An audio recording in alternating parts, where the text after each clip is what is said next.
Alright guys, welcome back to another video on the channel. In today's video, as you can see, the car is currently in its state. I mean, look at it, it's up on all four of the ramps.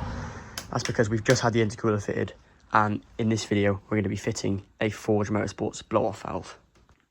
So I've looked online everywhere and there's hardly any videos on fitting a Forge Motorsports dump valve. Can't find one anywhere, nothing on YouTube how to fit one, so I thought I would show you guys how to do it.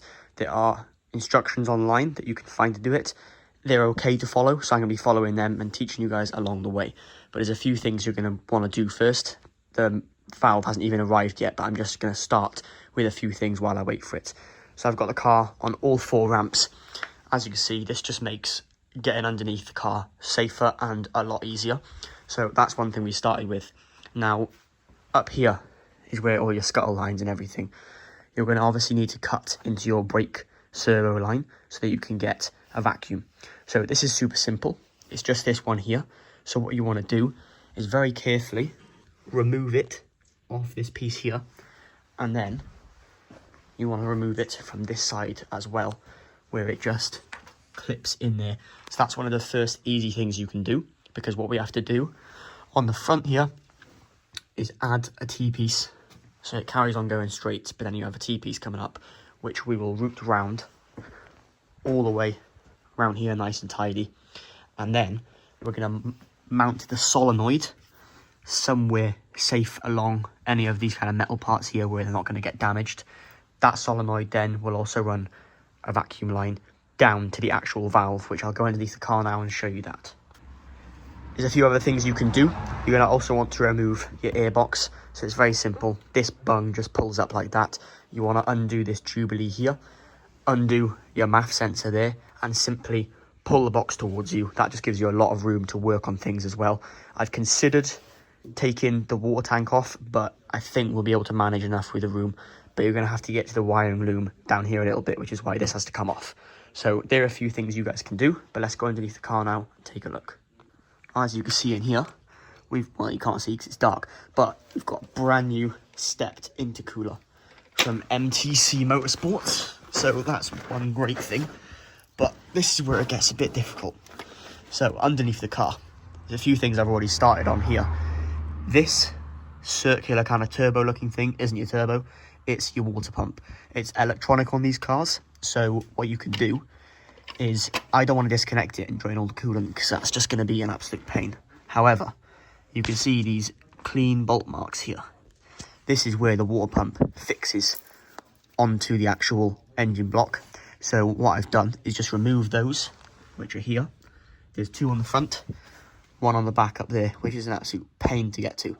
But once you've removed them, it gives you a lot more room, because the valve you want to get is that thing right here.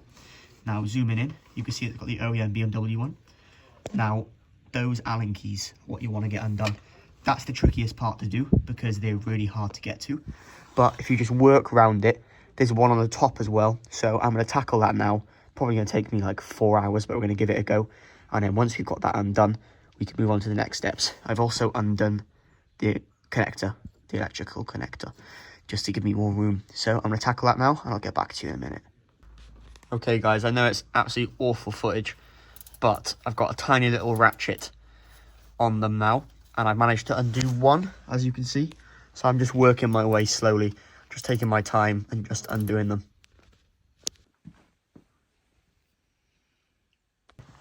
Okay guys, after a job and a half of about 5 hours, we're finally all done.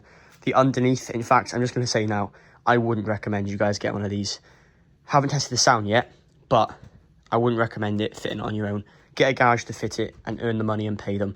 It is so much easier to get somebody else to do the work because it's an absolute pig to change. It's the worst job I've ever done on this car. The top screw, it honestly took about 3 hours just to get that one out of just trying, and the instructions aren't that helpful. However, I'll show you what the rest has been done. So here's the little solenoid. Forge said to mount it somewhere down here, but it just didn't really work very well.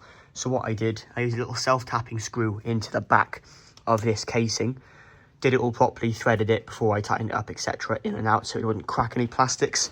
And what that's done, that's allowed me to run all my other connectors. So I've got the plug, which usually would have been down the bottom on the OEM valve, that's been rerouted all the way up to the top.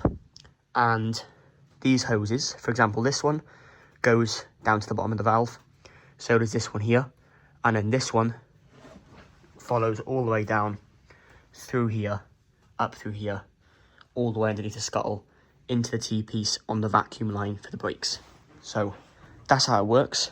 The fitting was so hard to film because it was so difficult to show what I was doing, because even I couldn't see what I was doing. It was so difficult to do. But we've got the intercooler running the stage 2 now, 5-inch, and we've also got the blow-off valve fitted. And we fitted the spoiler, not the spoiler, sorry, the what's it called? The front splitter is back on. The car's all sitting tidy, off all the ramps and everything. So what we're going to do now is run it up to temperature and hopefully get some sound checks. But if you guys want to do it, buy the kit. It's cheap enough, and I'm sure it's going to work amazingly when I hear it. But I'd definitely say to get a garage to do it, because the job was horrendous. But nonetheless, it's going to sound pretty cool, and let's get into it. So we have to do a modification, because where I've mounted the solenoid, it doesn't clear when we close the bonnet. So we're taking this off just to see. And Max is taking ages. All right, guys. So we're taking this tray off, Jay, haven't we? Why'd you look so lost? Thanks to Max, good idea, and it does actually close. So should we go and test it out now? So we've just been and done the first few pulls with the new intercooler and also with the blow-off valve, and oh my life, does it pull, Heath? Incredible. Ethan's just checking all his wheel bolts. Safety is first, remember. But, oh, this thing is incredible. It's a tiny bit of turbo lag, though, ever so slightly. Yeah? It's the tiniest bit, but as soon as it goes, it is mental.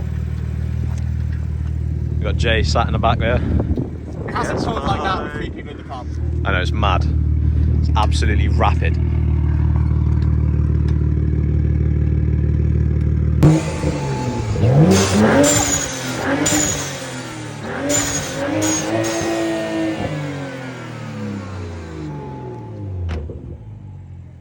It's a bit mad. Screaming. Oh my life, man.